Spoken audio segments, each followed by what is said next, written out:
anemia nada mais é do que a diminuição de hemoglobina dentro das hemácias, e ela pode ser causada por diversos motivos, como por exemplo por hemorragia, por deficiência de ferro, deficiência de vitamina B12 e ácido fólico, como ocorre no caso da anemia megaloblástica.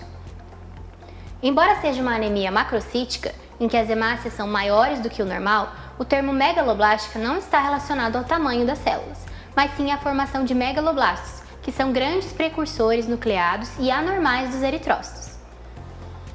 Como dito anteriormente, a anemia megaloblástica é causada pela deficiência de vitamina B12 e ou ácido fólico, também chamado de folato ou vitamina B9.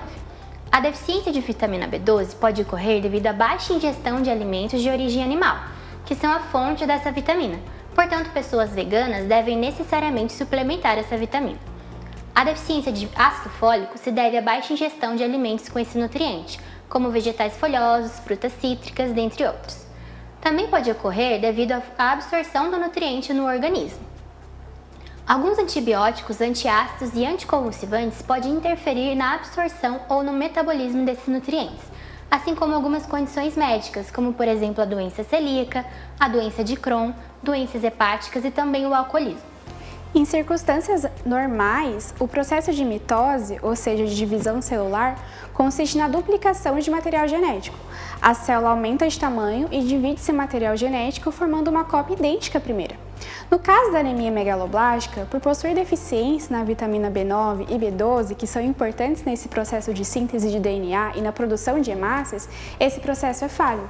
Ou seja, a hemácia perde a sua capacidade de produzir DNA e de se dividir. A célula se prepara para a mitose, o citoplasma aumenta, mas o núcleo não se divide, porque o material genético não foi sintetizado. Ou seja, temos células de tamanho aumentado com uma vida útil reduzida, por conta da sua forma normal. Identificamos isso no hemograma ou observamos hemácias maiores, porém em pequena quantidade.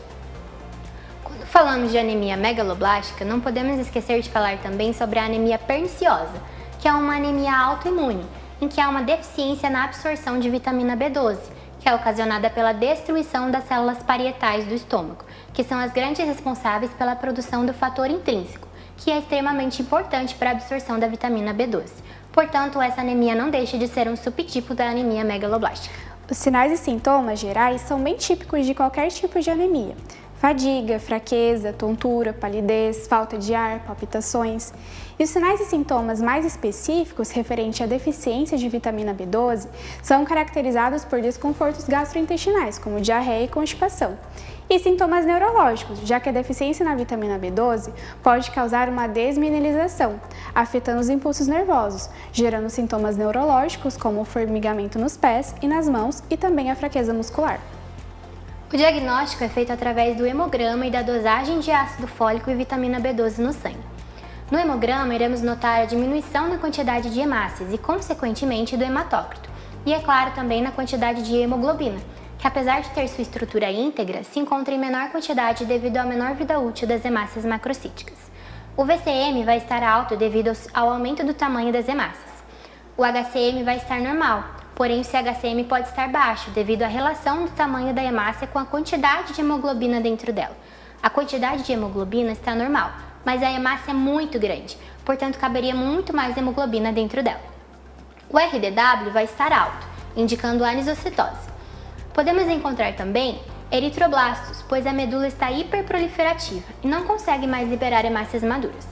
Também é importante lembrar que, como a deficiência de vitamina B12 e B9 afeta a síntese de DNA em todas as células, também irá afetar a produção de leucócitos e plaquetas. Portanto, o paciente irá apresentar um quadro de pancitopenia, que é uma diminuição em todas as células do sangue, leucócitos, plaquetas e hemácias.